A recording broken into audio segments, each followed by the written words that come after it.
So we see what, 1, 2, I think there's at least 3. Then there's a driver. Let's see. Right? There's at least 3 outside the car and perhaps a driver inside the car as well. And the homeowner, right. I mean, they're attempting to gain access to the vehicles, right? So they're either stealing property from inside the vehicles or attempting to steal the vehicles themselves. That's, of course, we can't read their minds, but it's a reasonable inference from their conduct. And the owner says they had climbed in with the side-by-side vehicle, and that there it is in the trailer there as well. So does this look like the imminent commission of theft during the nighttime? Sure. Would it be reasonable for the defender of the property here to believe that the property can't be protected by or recovered by other means, or that if he tried to use anything less than deadly force, that it would expose him to a risk of death or serious bodily injury? Well, it's at least 3 to 4 to 1, 3 or 4 to the homeowner by himself. Would that disparity of numbers suggest the ready ability of the thieves to cause the homeowner death or serious bodily injury? Is he defending himself against an attack by 3 or 4 people without using a deadly weapon to defend himself? I would think not. So I would think that this homeowner would qualify under Texas law. Now, we should keep in mind that he's actually in a even more legally defensible position than this would suggest, because he does not actually kill anybody. If he had killed all 3 of those car thieves or all 4 of the car thieves with his AR rifle, would he be privileged to have used that deadly force within the scope of this statute? I would certainly argue yes. Of course, he doesn't have to rely on the scope of this statute, because he didn't actually use deadly force. He didn't actually discharge the weapon and kill anybody. And if you would have been allowed to actually shoot somebody, then you're certainly privileged to use less force than that, to merely threaten somebody. Is it better for the homeowner not to have shot these thieves? Almost certainly. I mean, unfortunately, we live in a increasingly violent, low trust, high theft society.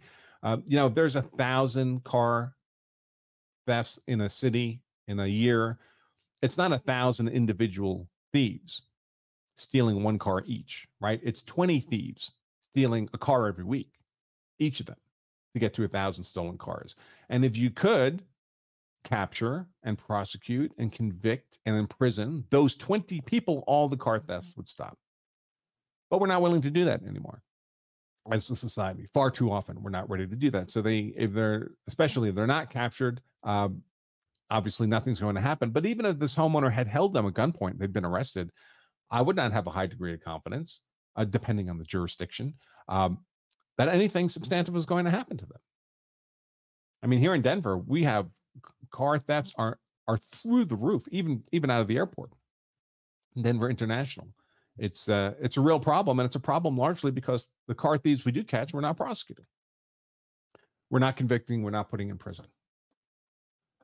So the homeowner, obviously, if you shot these car thieves, then they wouldn't be car thieves anymore, assuming they died as a result. But for the homeowner, not from the perspective of society generally, it would almost certainly have been a bad thing for him to have shot them. Then he may have been put to the test of whether or not his conduct was privileged under that statute. And remember, there are judgment calls in that statute. What if it turns out that these were all 12-year-olds, aspiring musicians and pediatric oncologists and athletes, and he could be made to look as if he just murdered them? It doesn't change the statute. And of course, if I was his defense counsel, I'd still be arguing that his conduct qualifies under 9.42. But there are judgment calls that will be made by other people in making that determination, particularly by a jury.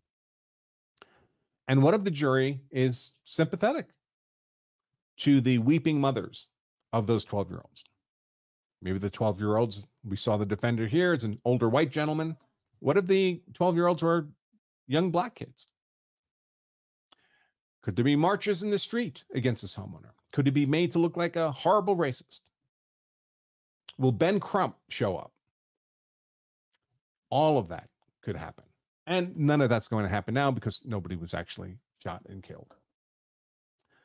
Now, completely independent of defensive property, could he have had a self-defense scenario? Well, maybe. Again, we just talked about the disparity of numbers. Certainly, if the thieves had advanced on him collectively, then it would have been a defensive person scenario, not just a defensive property scenario, and he would have relied on Texas self-defense statute. Also, I would argue he's within the curtilage of his home. Doesn't look like there's a lot of property around the home. This is his driveway. It's part of the normal day-to-day use of the home. So he would have a much more robust argument than if he were, out in a public park someplace, walking around with an AR and using it to defend himself. All right, let's talk a little bit about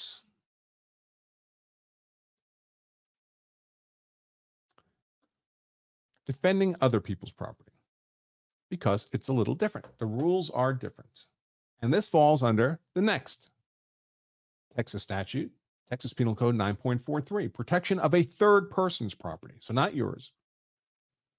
A person is justified in using force or deadly force against another to protect land or tangible, movable property of a third person if, under the circumstances as he reasonably believes them to be, he would have been justified under Section 9.41, non-deadly force in defense of property, or 9.42 in using force or deadly force to protect his own land or property. So before you're privileged to use force in defense of someone else's property, you first have to qualify under 941 or 942 as if it were your own property. So you have to meet all those conditions.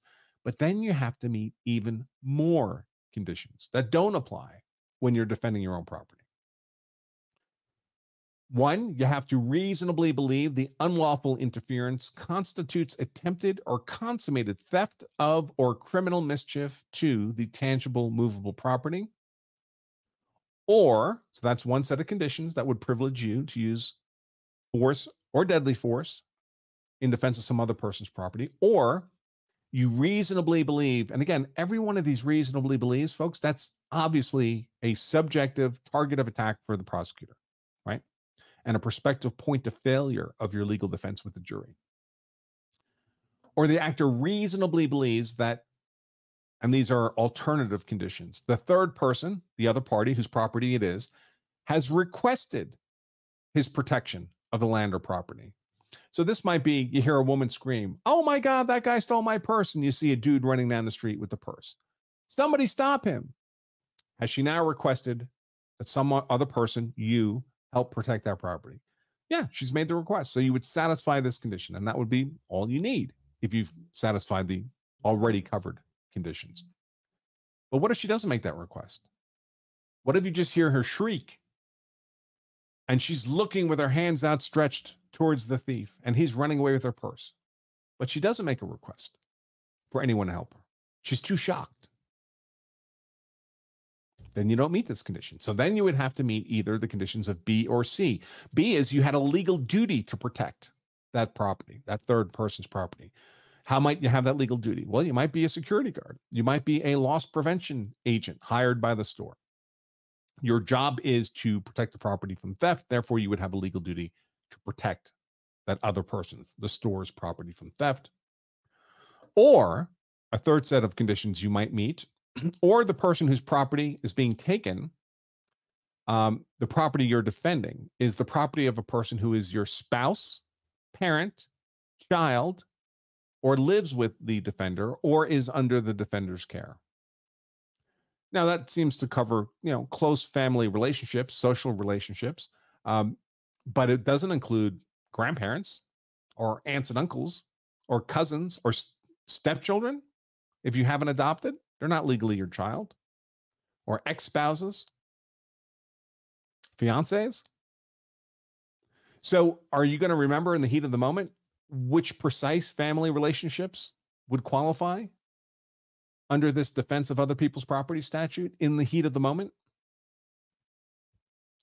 Probably not. Definitely not if you've never even read the statute. Maybe if you've actually read the statute and you've kind of brainstormed on a regular basis the circumstances under which you might be willing to use force or even deadly force in defense of property. Here, of course, within the context of Texas.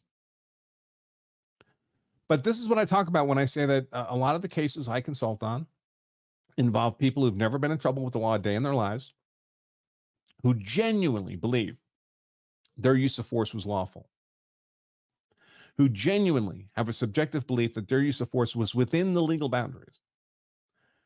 They just don't really know where the legal boundaries are. So they stepped outside those legal boundaries without even knowing they were doing it. Not because they're malicious, but out of ignorance. And I don't mean ignorance in a derogatory sense. I mean it in the technical sense. They literally did not know.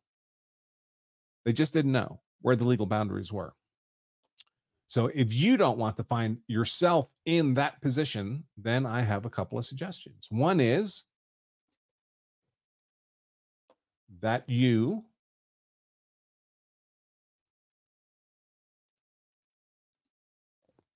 pick up your own copy of the Law of Self-Defense Principles. It covers defense of self, defense of other people, defense of property for free at lawofselfdefense.com/free book. We only ask that you cover the cost of shipping the book to you, but the book itself is free. You can check it out on Amazon, but don't buy it there. They'll charge you for the book. So go to lawofselfdefense.com/free book.